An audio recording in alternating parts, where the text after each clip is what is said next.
Noble and Lily Shannon. We're going to start with an opening statement from Coach Flynn, and then we'll open it up to questions. Coach? Yeah, excited to be back at our fourth Frozen Four here at Penn State. Been a long season. Teams worked extremely hard to get here, and really proud of all they've accomplished this year. So excited to play Ohio State tomorrow. All right, we'll do questions for the student athletes. If you have a question, I'll bring the mic to you.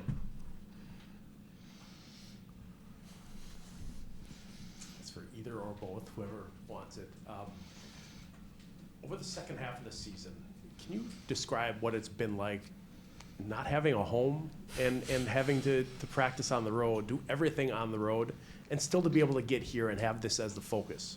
How difficult, how easy? I mean, can you give us an insight into what that was like? It was definitely challenging in the first start of January. It was definitely an adjustment, but I think we've really embraced the road team. We've embraced being the road dogs this whole year, and I think we've realized that it's us and it's how we do it, and as long as we have us together, we can get through it. And just going off of that, what she said, just it's the team that makes the team, I guess, in a way. But it was definitely tough at first, just like classes and everything, and having to go right from class to the rink on a bus that's like 30 minutes per day.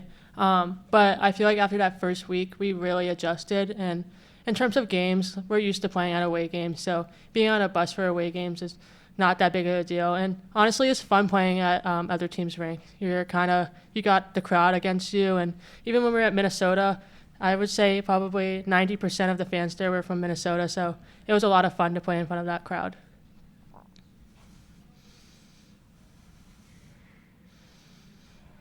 Lily, I'm wondering about Stryker.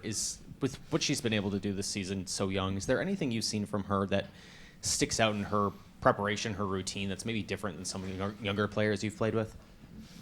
I think she's just willing to grow. I think that's the biggest thing that I noticed. Like in practice, she'll try different things that it's really cool to watch, and she's just so talented. Like just coming in from that first practice, everyone was like, wow. Like that's just kind of the impact that she has as a player. She's just like a wow player, and she's fast, she's strong, she's all over the ice, and I think she's just different from other players because she wants to be better, and she wants not only to be a better player but a teammate, and I really expect that out of her.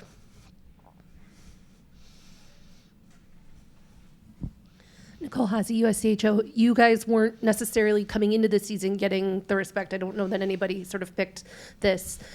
Just curious sort of what your mentality was with that, and sort of, are you feeling very like sort of smug about it now? Just how has that helped you guys sort of maybe drive you through the season and help you with your confidence now? Yeah, I think within NCAA and even our league, I think we were definitely not panned to be here in this moment. And I think as a team, we really embraced it, and we just wanted to prove everyone wrong. And I think that was kind of like our mindset going into this year. It was just like, it's us, we do this together, and let's just prove everyone in NCAA and in our league wrong. And we keep doing that each time. Yeah, I think going off of that, one of the first practices where that preseason poll came out, I think we were 15th or somewhere towards the bottom.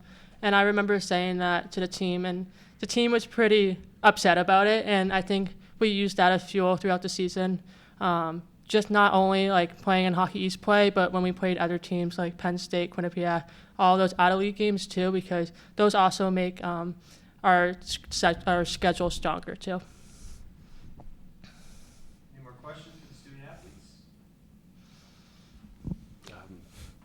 Got to introduce myself. Sorry, it's Todd Molesky, Wisconsin State Journal.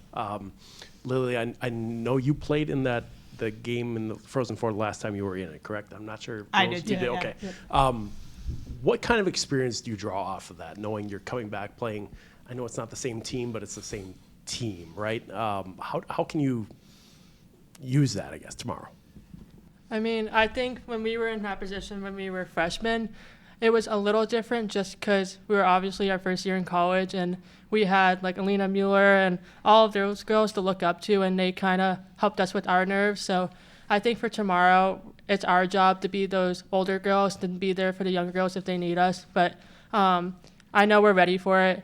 We got a talented team. It starts from the underclassmen all the way up to the upperclassmen. So I'm super excited. Yeah.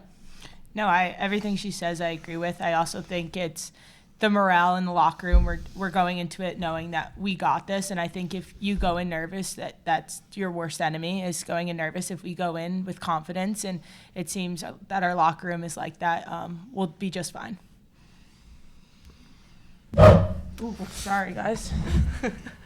Nicole Haase, USA Joe. Can you both just talk about what the confidence level you get and what it means to have Lisa behind you, and just how you are all able to sort of build out and maybe be a little more reckless or do things you might not do if you didn't, believe in her in the same way? Yeah, I mean, from a D's perspective, she is literally our backbone from the back end. She's just incredible. She makes us want to do better, and obviously having her back there, you're able to jump in the play more, and you're able to do a little bit more offensiveness. But she's just been the backbone. When she makes a big save, you want to do better for her, and I think her big saves and just her energy, like when you're out there, she's always cheering you on, and she's just a great teammate, and just an amazing player. I feel like in the forward side of things, she gives us the confidence as forwards to be really able to be in the offensive zone. Obviously, we don't want to leave her out to dry or anything like that, but just knowing that we have her behind us, it gives us a lot of confidence, and she's been unbelievable. You saw it last game against Minnesota. She is a huge part of why we won that game. So while we do block a lot of shots as a team, there's still a lot of shots that do get through, and we know that we have her there to protect the net. Nicole Haase, USA Joe. Dave, can you talk a little bit? You had some sort of smaller goalies before Lisa, and she's, one of the biggest in the league. And I was just curious, especially with your goaltending background, like if there's anything different that comes with having that presence maybe versus, the girls you had before her.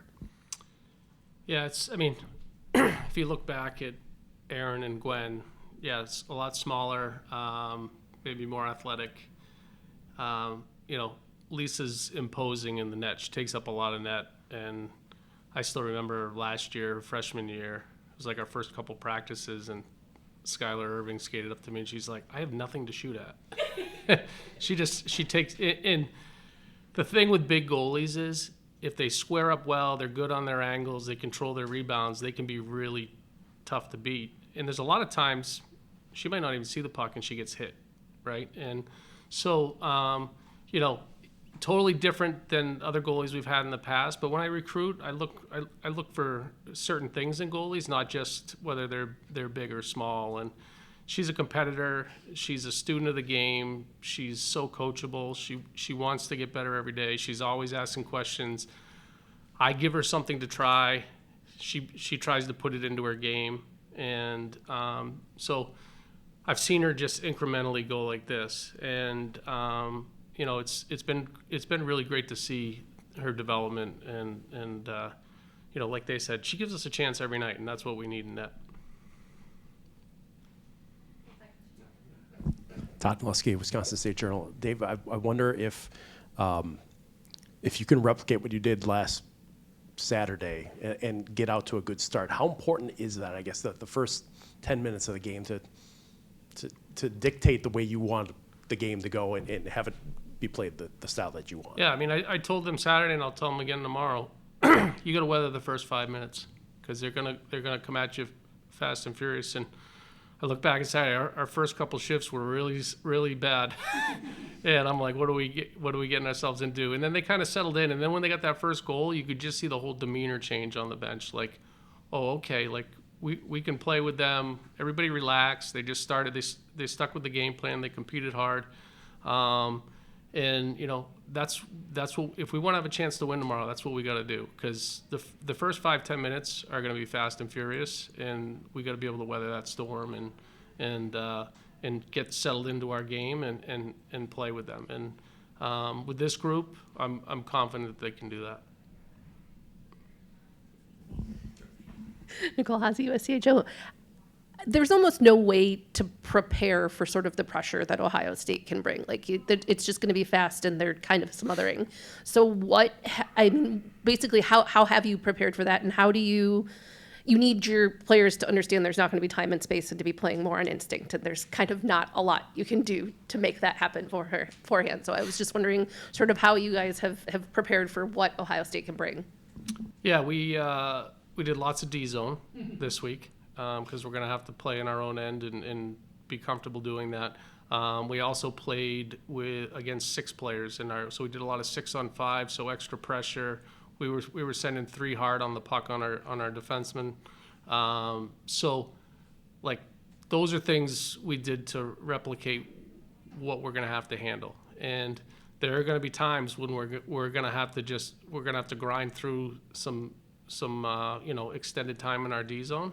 But we had to do that against Minnesota too. So to go back to Lisa, she holds the fort down. We can be solid in our own end, and then take advantage of our chances on the offensive side. Then we have a chance. I wanted to ask you too about the second half of the season and being the road team and having that mentality. Is that something you tried to kind of get ahead of? Everyone knew this was coming for a long time. How did you prepare them, or what did you talk about with your team to kind of say, hey, this is what we've been dealt, make the most of it? Yeah, that's our first practice back, second semester. That was kind of the message. Our first practice in our new practice facility. Like, hey, it's not going to change anytime soon. So we got to embrace this. We got to show up, work hard. I don't want to hear anybody complaining about it, because if one person's complaining, it's 2 people are going to complain, 3 people. And credit to our leadership group and just our players in general. Like, they've done a really good job in embracing that adversity. And I think it's honestly made us tougher down the stretch. And, they've embraced being on the road. And sometimes being on the road trips, they bring your team closer together too. And so this is a pretty amazing group in how they've handled the situation that they're in. Any more questions for Coach? All right. Thank you, everybody.